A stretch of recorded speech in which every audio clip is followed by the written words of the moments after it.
Lumière Kaboulo TV, Lumière Kaboulo TV, Lumière Kaboulo TV. Réflexion avec R9, Fabrice R9, Fabrice. Mobali Madeo, Balingaka, moi c'est l'olanga ninyango, nengo salanga eleki makasi. Kaboulo TV yo, Lumière Kaboulo, réflexion. Réflexion, double CD Fantomas, Mayo. Il est là, il a toujours. Barbito s'abonne, chaîne les amoko. Ça c'est dit, Maboko, t'as un s'abonner. Bon, mon yango, YouTube, aux Zavana, Moko Gaga. Réflexion, trop bandé là. Réflexion. Réflexion, lumière Kamboul, Yangwana, Balai qui est ça la biso bien. Tous en ciment pour. Et ça la G. Bongo. Toujours. Réflexion, Lumière Kambolo TV. Chaîne les amoko, vous s'abonner, vous avez décidé Lumière Kambolo TV. Bonjour, Nabiso Banso. Les alingan de Konabino, Nabengami na Kombo ya Kambulu. Na salaka na émission na chaîne télé Oye Bengami Réflexion. Chaque samedi na 19h30, vous pouvez biso kuna na mbote na balandi mpe batali nyonso ya réflexion na mokili mobimba. Mbote na papa na biso Lumière Kambulu eza ngai serdi na la grande ou la rose na ye kaka na émission ndenge ezalaka toyebi esolo ya ndeko moko. Ndeko wana aza na papa na ye toyebi ke bapapa ya kala ndenge bazalaka. Papa ya kala bazalaki soki aza na mbongo na ye, donc omona azo soutenir bana ya bandeko na ye na place asunga bana na ye. Et papa ya ndeko na biso oyo azalaki na possibilité. Et na possibilité azalaki nango asungaki mingi bana ya bandeko na ye. Et atangisi bango bamisusu atindi bango libanda ya mboka bakenda. Et tant que comme na bana na ye, en tout cas, ezalaki lolenge moko te ndenga sungelaki bana ya bandeko na ye.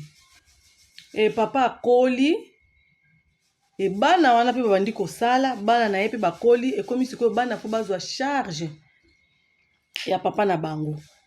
Alors bana pe basalaka ndenge ezalaka kaka. Toyebi pe ke bamboka na biso mwa ba difficulté ndenge ekoma na mambo ya misala. Et maintenant papa wana akoma ko exiger bana dans makambo oyo alingi bana il faut basalela kaye. Alors bana pe bakomi ko se revendiquer dans la sorte que papa tanga azalaki na ba bien na ye ou bien na bambongo na ye asungaki makasi bana ya bandeko na ye. Et bana wana pe bazwa pe misala bien misusu pe babima libanda baza pe bien na ba vie na bango. Mais bakoka kosunga papa wana te. Alors bana oye papa na bota basungaka mais papa lokola za exigeant alingaka kaka baposa na nyonso pe kokisamaka. Toyebi ka des fois mona pe bana bapesi mais nde bapesi ndenge papa azolinga te.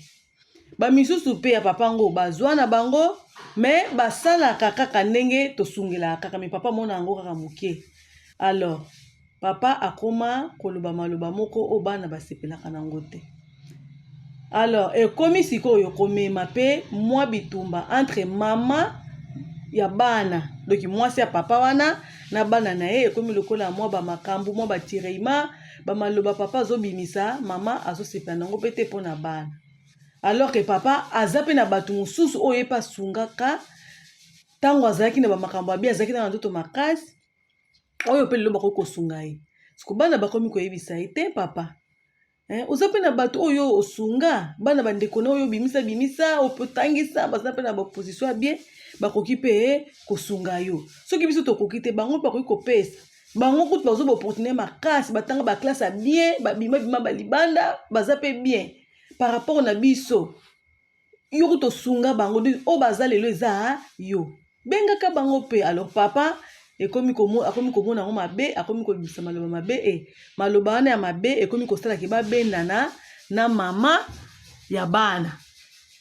donc comme kopesa lokola mwa complication lokola mwa badiscussion donc na lisolo na biso donc question ekoteli wapi est-ce que bana wana bazosala mabe na bareponse ou bien na bareproche oyo bango bazosala papa na bango ke yo osungaki mpe bamisusu wana mpe basunga yo osengaka bango mpe baaigle lokola yo osungaki bango ou bien bana wana bazosala malamu parce que place wana nde ezobenda entre papa na bana donc yango wana nde motuna na biso.